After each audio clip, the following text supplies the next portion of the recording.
So, ayan guys. Nandun kasi yung mga kasama namin sa kabilang, kabilang way. Kasi malawak masyado to. Hindi namin sila makita. So, ngayon, ibibideo ko papunta dun. Kasi hindi ko rin alam yun. Tapat daw sila ng Adnoc. Sa may Tim Horton. Sa may kapi-kapihan daw eh. Pero malayo pa masyado yun yata. Malawak kasi yung malaki kasi masyado yung beach na to. Gate 6. Ha? Sabi gate 3 daw yun. So anong gate ba to? Gate 3 kung doon, gate 5 doon. Sabi ko nga gate, parang gate 1 sabi ko. Sa may kapihan daw. Sabi daw gate 3 daw yun. May nakalagay kasi dun sa labas. So doon na namin tatapusin yung yung aming Assembly trade. Pag-swimming. Char. Mainit na. Tapos, ayan, tapusin ko lang yun doon pagdating namin. Ang dami ring nagkasayahan dito guys. Mga kababayan. Nagsiswimming din sila.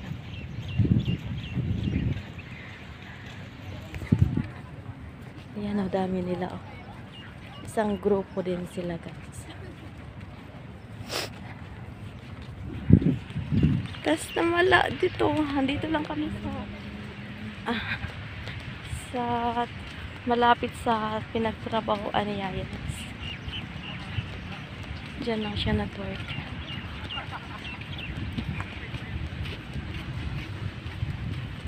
Sarap maglakad-lakad sa buhangin. Kaso medyo mainit na. Mainit na rin yung dagat.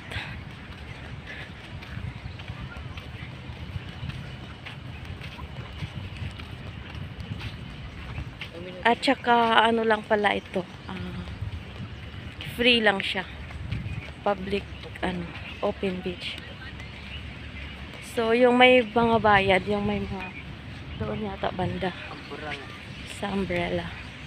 May bayad na yun doon kasi may umbrella silang malaki. Pwede kayo doon mag ihaw-ihaw ganyan.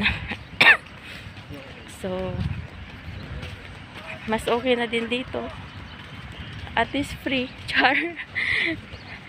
Pwede rin dito mag-picnic ganyan. Hindi lang pwede dito mag-inuman. Kasi bawal. So, hanapin ko yung mga kasama ko dito.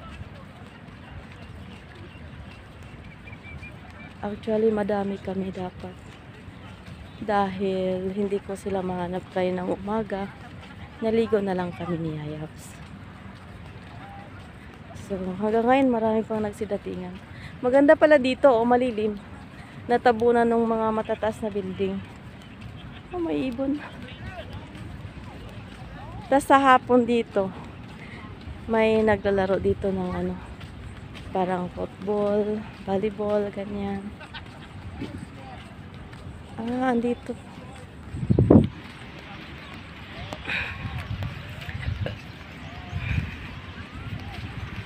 So, medyo malayo pala talaga siya.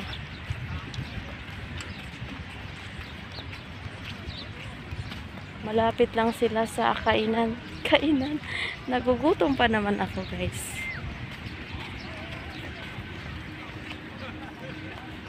Tatapusin ko lang doon banda kasi maraming tao.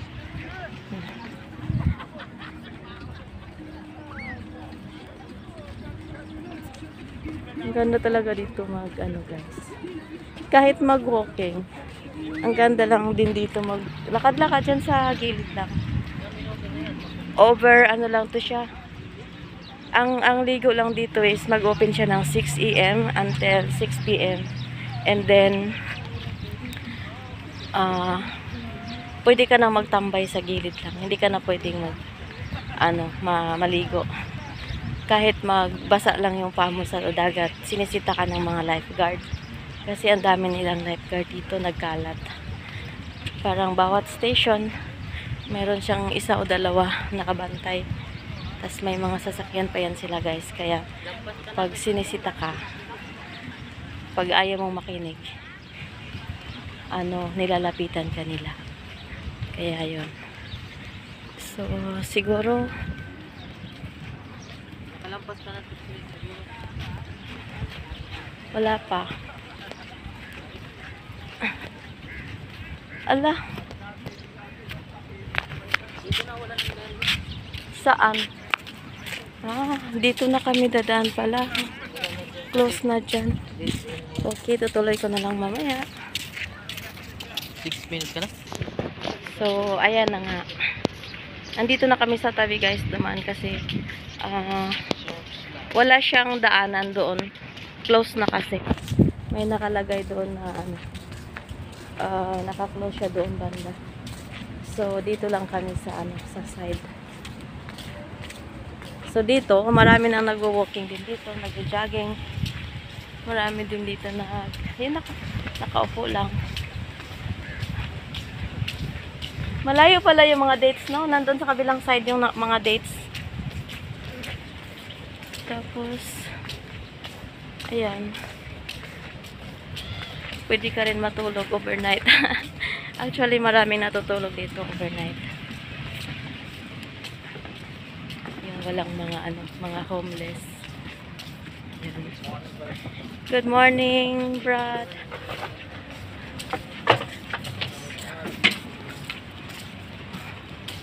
Napaka-peaceful dito. Pag sa hapon, mas maraming mga tao dito nagtatambay, ganyan. Kaso ngayon, medyo kasi humidity ngayon dito, mainit. Kaya mga ganitong oras, konti na lang yung tao. Ayan, tapos highway na yan dyan. Diyan na kami sasakay mamaya ng gas. Kaso, hanapin pa nga namin yung mga kaibigan namin. Dahil, kanina pa pala kami naghahanapan. Nag-enjoy kami kanina maligo. Kaya, ngayon ko lang nakita yung miss call nila. So, ayan. Ayan guys, may nakasarado. So, kailangan namin dito dumaan. Another, na naman kasi doon. Sa kabilang area na naman.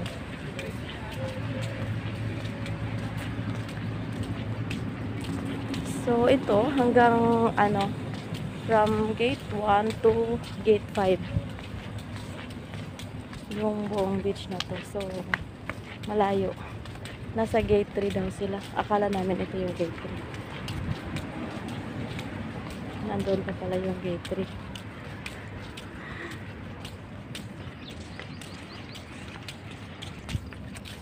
So, yun pala yung yung sa kabilang island. Yun pala yung Lulu Island, yung napuntahan namin nung nakaraan.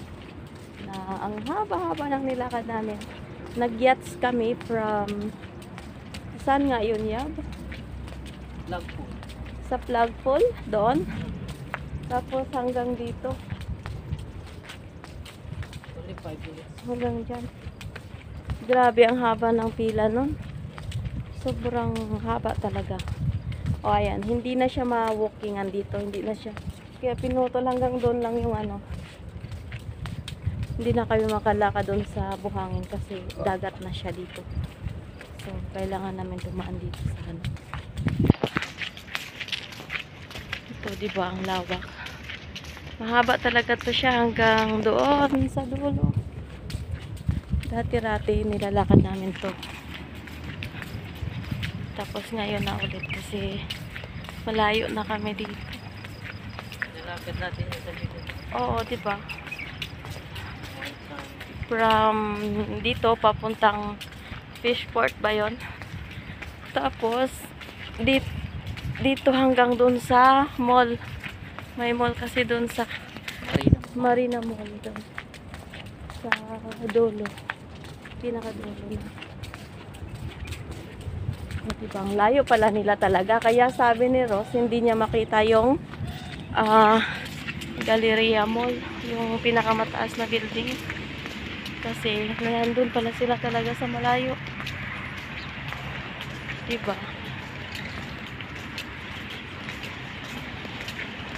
Tapos pagdating doon, tuyo na ako. Tapos yung buhok ko, ang tigas-tigas na.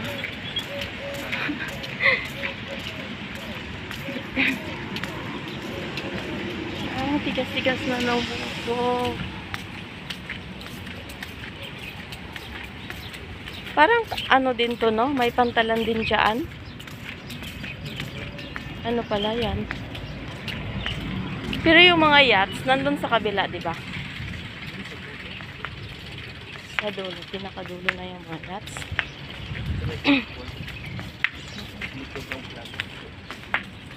Ayan. Pag sa hapon, maraming mag-tiktok dito na mga ibang lahi. Kasi maganda yung sorry guys. Maganda yung ano, background niya. Yan.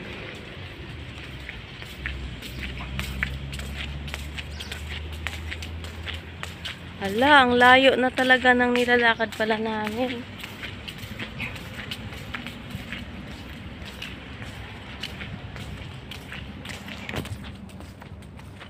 Baka mga 15 minutes to.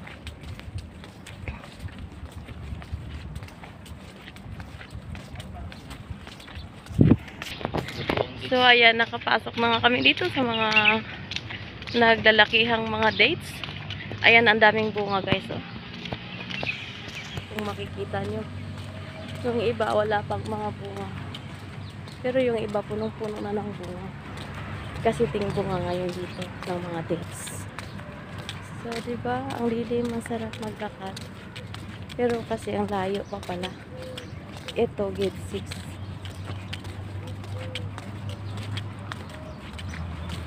Malayo pa talaga. Pagdating dun, tuyong-tuyo na ako. Ang ganda naman.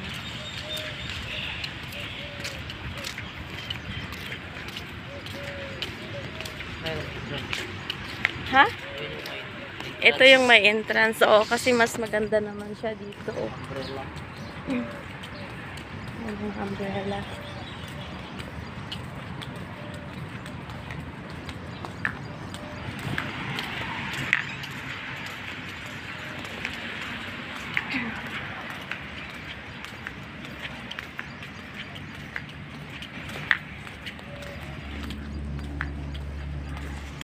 So, ayan, malapit na kami sa kanila, guys. Hanapin na lang namin sila. Ayan. Ang ganda-ganda. Marami sila. Hanggang sa muli. See you next time. Ayan, doon lang kami. Oh. Ayun, nandoon sila. Tara. Where we keep our bed. Hindi, dito na. Andito na sila, guys. Bye-bye.